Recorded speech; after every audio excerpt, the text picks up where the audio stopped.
অবৈধ বাংলাদেশী নাগৰিকক পুছবেক কৰাক লৈ পুনৰ উত্তপ্ত হৈ পৰিছে ভাৰত বাংলাদেশ সীমান্ত। প্ৰথমতে আমি আপোনালোকক দেখুৱাইছিলো যে পশ্চিমবংগ নিৰ্বাচনৰ পাছত যেতিয়া পশ্চিমবংগৰ যি ভাৰত বাংলাদেশ সীমান্ত আছে সেই বাংলাদেশী সীমান্তদি যেতিয়া 40 জন বাংলাদেশীক পুছবেক কৰিবলৈ বিচৰা হৈছিল বিএছএফৰ ফালৰ পৰা বিএছএফে তেওঁলোকক লৈ গৈছিল বিজেপিৰ হাতত তেওঁলোকক সমজাবলৈ যেতিয়া চেষ্টা কৰিছিল তেতিয়া এক উত্তপ্ত পৰিস্থিতিৰ সৃষ্টি হ'ল। মানে বিজেপি বাংলাদেশ বৰ্ডাৰ গাৰ্ড তেওঁলোক নাছুৰবান্দা তেওঁলোকে কোনো কাৰণত অবৈধ বাংলাদেশীসকলক তেওঁলোকে গ্ৰহণ নকৰো বুলি স্পষ্ট কৰি দিছিল আৰু তাৰ পাছতেই বিএছএফৰ জোৱানসকলৰ সৈতে বিজেপিৰ জোৱানসকলৰ কথাৰ তৰ্কাতৰ্কি হৈছিল আৰু পৰৱৰ্তী পৰ্যায়ত বিজেপিয়ে তেওঁলোকক গ্ৰহণ নকৰাত বিএছএফে পুনৰ সেই 40 জন বাংলাদেশী নাগৰিকক তেওঁলোকৰ হাতত ৰাখিব লগা হৈছিল পুনৰ ঘূৰাই আনিবলৈ বাধ্য হৈছিল আৰু সেইটোকে আমি দুটা দিনত দেখুৱাই আছো যে অসমৰ যি মানকাছাৰৰ যি ভাৰত বাংলাদেশ সীমান্ত আছে তাতো 9 গৰাকী বাংলাদেশীয়ে যি কান্দি কান্দি স্বীকাৰ কৰিছিল যে আমি বাংলাদেশী নাগৰিক আমি সিলেট জিলাৰ নাগৰিক তেওঁলোকে 48 ঘণ্টাৰ পাছতো এতিয়াও তেওঁলোকে নো মেন্স ল্যান্ডত তেওঁলোকে বুনাপৰ দি থাকিব লগা হৈছে ভাৰতৰ পৰা তেওঁলোকক খেদি দিয়া হৈছে আৰু বাংলাদেশে মানে নিজৰ দেশে তেওঁলোকক গ্ৰহণ নকৰে আৰু সেইহতে কৈ এবাৰ আমি খবৰ পাইছো যেটো মেঘালয়ৰ যি ভাৰত বাংলাদেশ সীমান্ত আছে তাত মহেন্দ্ৰগঞ্জত তীব্ৰ উত্তপ্ত পৰিস্থিতিৰ সৃষ্টি হৈছে এজন বাংলাদেশী নাগৰিকক ধৰা হৈছিল যিজনে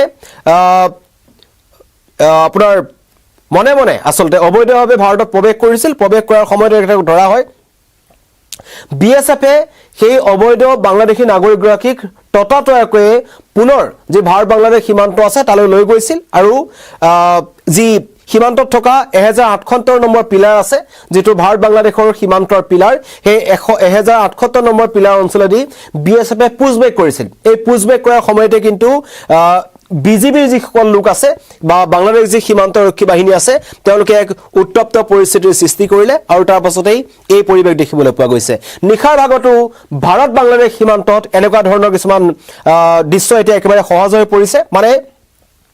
কেন্দ্ৰীয় চৰকাৰে যি স্থিতি গ্ৰহণ কৰিছিল যে অবৈধ বাংলাদেশীক কোনো কাৰণত ৰখা নহব তেওঁলোক যদি ধৰা পৰে তেওঁলোকক ততাতয়াকৈ বাংলাদেশলৈ পুছবেক কৰা হ'ব বা তেওঁলোকৰ যি সীমান্ত সুৰক্ষা বাহিনী আছে তেওঁলোকৰ হাতত গতাই দিয়া হ'ব আৰু বিএছএফেও এইদৰে পুৱাৰ ভাগলৈকে এই সকল বাংলাদেশী অবৈধ বাংলাদেশী নাগৰিক নো মেন্স ল্যান্ডত তেওঁলোকে বুনাপৰ দি থাকিব লগা হৈছে কাৰণ তেওঁলোকৰ দেশে বা তেওঁলোকৰ দেশৰ যিসকল বিজেপিৰ যিসকল গাৰ্ড আছে তেওঁলোকে এই বাংলাদেশী নাগৰিকসকলক গ্ৰহণ কৰা নাই আৰু ইতিমধ্যেই মই কৈছে পশ্চিমবংগ সীমান্তত ইতিমধ্যে উত্তপ্ত পৰিস্থিতিৰ সৃষ্টি হৈছিল একাংশ বাংলাদেশী নাগৰিকে শিলাবৰ্ষণ কৰিছিল যিসকল বিএছএফৰ জোৱানসকল আছে তেওঁলোকক বিভিন্ন ধৰণৰ গালিগালাজ কৰিছিল আৰু পৰৱৰ্তী পৰ্যায়ত এটা সীমা চেৰাই তেওঁলোকে ভাৰতৰ কৃষকসকলৰ যিবোৰ খেতি আছে শাকপাচলি খেতি আছে সেইবোৰ অনিষ্ট কৰিবলৈ নামি গৈছিল আৰু এতিয়া মেঘালয়ৰ দক্ষিণ পশ্চিম গাৰু পাহাৰৰ জিলাৰ মহেন্দ্ৰগঞ্জৰ আপোনালোকক দৃশ্য দেখুৱাই আছো য'ত সীমান্ত অতিক্ৰম কৰি এজন বাংলাদেশী প্ৰৱেশ কৰিছিল আৰু সেই অবৈধ বাংলাদেশী নাগৰিকজনক বিএছএফে কৰায়ত্ব কৰিছিল আৰু তেওঁক পুনৰ যি বাংলাদেশ বৰ্ডাৰ গাৰ্ডছ আছে তেওঁলোকক গটাই দিবলৈ চেষ্টা কৰা হৈছিল কিন্তু সেইখিনি সময়তেই পুনৰ এক উত্তপ্ত পৰিস্থিতিৰ সৃষ্টি হৈছে মই প্ৰথমতেই সেই মন্তব্য শুনাই ল'ব বিচাৰিছো কেনেকুৱা এক পৰিস্থিতিৰ সৃষ্টি হৈছে না অমিত কথা বলতেছে ঠিক আপনি রোগে আলি বাতা পড়াইছে তুমি যদি সঠিক কথা একবারই বলছি সঠিক বলো তুমি যদি বাংলাদেশি ঠিকানা কত হয়ে থাকো তোমাকে আমরা গ্রহণ করবো কোনো সমস্যা নাই একটা তো করছি শুনছো তো আর যদি তোমাকে ইন্ডিয়ান হয়ে থাকো বা ইন্ডিয়া থেকে নেমে থাকো ইন্ডিয়ান না কিন্তু ইন্ডিয়া থেকে নেমে থাকো সত্য কথা বলো হ্যাঁ এই জোরে আমি ইন্ডিয়ার ভিতরে ঢুকছি কতদিন আগে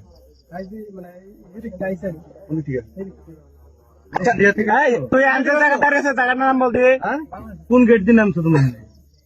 নামছো কোন গেট দিয়া তোমার মেন গেট স্বীকার করছো মেন গেট কি দুধ কলা খেলে কথা কব ওনারা অনুমতি দেখ আমরা বাই করতে পারবো এই গেট দিয়ে তুমি নেমে আসছো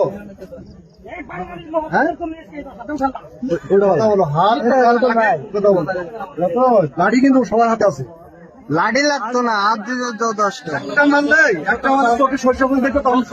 আপনি আগেই বলছি যে ভার্সিটির বলা নাম কি শাকিল তোর বাবার নাম কি শামসু তোর গ্রামের নাম কি দিলদা হাটি এই যে সঠিক হ্যাঁ নীলদাহাটির কোন জায়গায়? ইউনিয়নের নাম কি? Union post office Kishoreganj. Midnahati তো ইয়েতে ইন্ডিয়াতে। হ্যাঁ মিদনাহাটি ইন্ডিয়া না? ই বলো থানা বলো। হ্যাঁ থানা নাই, আসাইলো আর বোঝার কিছু নাই। তারা পাবো খোলাবান বলে মনে করেন সম্ভব আছে।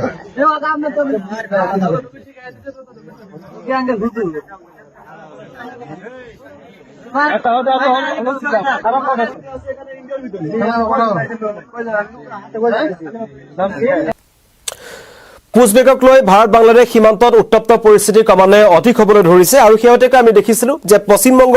নিৰ্বাচনৰ পাছত এইদৰে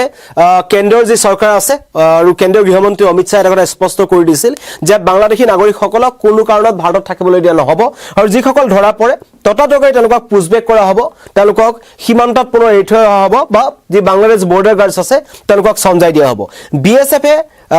সেই কামেই কৰিছে, লগে লগে তেওঁলোকক সীমান্তলৈ লৈ গৈছে, পুছবেক কৰিবলৈ চেষ্টা কৰিছে, কিন্তু বাৰম্বাৰ এই বাংলাদেশ বৰ্ডাৰ গাৰ্ডছৰ ফালৰ পৰা কিন্তু কিছুমান অসুবিধা আহিছে, কাৰণ তেওঁলোকৰ নিজৰ দেশৰ নাগৰিকসকলক তেওঁলোকে গ্ৰহণ কৰা নাই। কালি আমি মানকাছাৰ সীমান্তৰ বাতৰি সম্প্ৰচাৰ কৰিছিলোঁ বা আপোনালোকক বিশদভাৱে দেখুৱাইছিলোঁ, য'ত 9 গৰাকী বাংলাদেশীয়ে কান্দি তেওঁলোকে ইতিমধ্যে স্বীকাৰ কৰিছিল যে তেওঁলোকে চিলেট জিলাৰ নাগৰিক হয় আৰু চিলেট জিলাৰ পৰা তেওঁলোক আহিছিল আৰু আজি যিজন বাংলাদেশী নাগৰিকক ধৰিছিল কালি এই মেঘালয় সীমান্তদি পঠিয়াব বিচৰা হৈছিল, তেওঁ বাংলাদেশৰ নাগৰিক, তেওঁৰ হাততো বাংলাদেশৰ নথি-পত্ৰ আছে, কিন্তু সিমানখিনি নথি-পত্ৰ থকাৰ পাছতো বাংলাদেশ বৰ্ডাৰ গাৰ্ডছে তেওঁলোকক বিশ্বাস নকৰে আৰু নিজৰ দেশৰ নাগৰিকসকলক গ্ৰহণ কৰিবলৈ তেওঁলোকে এতিয়ালৈকে বিচৰা নাই। আৰু সেইকাৰণে এতিয়া ন' মেন্স লেণ্ডলৈ থাকিব লগা হৈছে এই অবৈধ বাংলাদেশীসকল। না তেওঁলোক ভাৰতলৈ আহিব পাৰে, নে তেওঁলোক বাংলাদেশলৈ যাব পাৰে, কিন্তু তেওঁলোকে স্পষ্টভাৱে কৈছে যে তেওঁলোকে অবৈধভাৱে ভাৰতত প্ৰৱেশ কৰিছিল, একাংশ দালালক তেওঁলোকে টকা দিছিল। আৰু কালি যিজন বাংলাদেশী ধৰা পৰিছে, যিজনক পুছবেক কৰিবলৈ বিচৰা হৈছিল, তেওঁৰ হাতৰ পৰা তেওঁক যেতিয়া আটক কৰা হৈছিল BSFে, তেতিয়া তেখেতৰ হাতৰ পৰা বাংলাদেশী টকা তেওঁলোকে উদ্ধাৰ কৰিছে, লগতে